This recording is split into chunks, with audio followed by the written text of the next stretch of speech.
மகாபலிபுரம் அருகே திருவிடந்தையில் நடைபெறும் பாமகவின் சித்திரை முழுநிலவு மாநாட்டில் பாராகிளைடர் உதவியுடன் வன்னியர் சங்க கொடி வானில் வட்டமிட்டு வருகிறது. இது தொடர்பான கூடுதல் தகவல்களை தருகிறார் எமது செய்தியாளர் ஸ்ரீராம். வணக்கம், விவரங்கள் என்ன?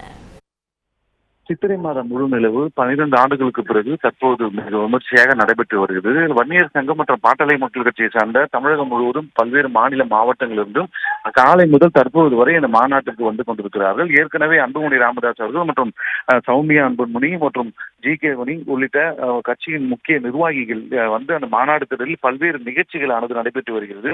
பாட்டாளி மக்கள் கட்சியோட பாட்டு மற்றும் வன்னியர் சங்கத்துடைய பாட்டுகள் தற்போது வன்னியர் சங்கத்துடைய கொடி என்பது பாராகிடில் அந்த மேலே பறந்தவாறு செல்கிறது. அது வன்னியர் சங்க அந்த கொடி என்பது அந்த மாநாடு திடல் இருக்கக்கூடிய பகுதி முழுவதுமாக சுற்றி வருகிறது. இதனை அடுத்து 6:10 மணி அளவுக்கு ராமதாஸ் அவர்கள் அந்த மேடை அருகே வந்து சிறப்புரையாற்றுகிறார். 8 மணிக்கு முன்பாக ட்ரோன் ஷோ என்பது நடைபெற இருக்கிறது. இந்த பல்வேறு இடங்களில் நடைபெற்ற ஷோக்கள் போன்றும் வன்னியர் சங்கக்கூடிய கலசம் அந்த அது போன்றும் அதே போன்ற கொடி போன்றும் பல்வேறு ட்ரோன் ஷோக்கள் நடைபெற இருக்கிறது. இது கிட்டத்தட்ட 20 நிமிடங்கள் நடைபெற இருக்கிறது. பல்வேறு ஏற்பாடுகள் பாட்டாளி மக்கள் கட்சி மற்றும் வன்னியர் சங்கம் சார்பில் ஏற்பாடு செய்யப்பட்டிருக்கு.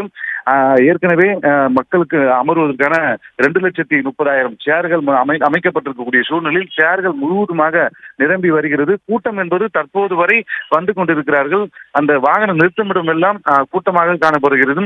இந்த வன்னியர் சங்கம் கொடி என்பது அந்த முழுவதுமாக பறக்கக்கூடிய காட்சிகளை அங்க இருக்கக்கூடிய பாட்டாளி மக்கள் கட்சியினர் மற்றும் வன்னியர் சங்க நிர்வாகிகள் பார்த்து கோஷம் எழுப்பி வருகிறார்கள். அந்த அன்புமணி ராமதாஸ் வாழ்க என, அதே போன்றும் ராமதாஸ் வாழ்க என தொடர்ந்து நிகழ்ச்சி 10 மணி வரை அனுமதி வழங்கப்பட்டிருக்கிறது.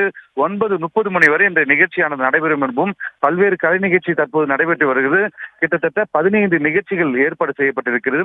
6:10 மணி அளவில் ராமதாஸ் வருகிறார். அதன் பின்பாக 8:30 மணி அளவில் அன்புமணி ராமதாஸ் சிறப்புரையாற்றுகிறார். 9 மணி அளவில் ராமதாஸ் அவர்கள் சிறப்புரையாற்றுகிறார். அதன் வரை இந்த நிகழ்ச்சியானது தொடர்ந்து நடைபெற்று வரும்.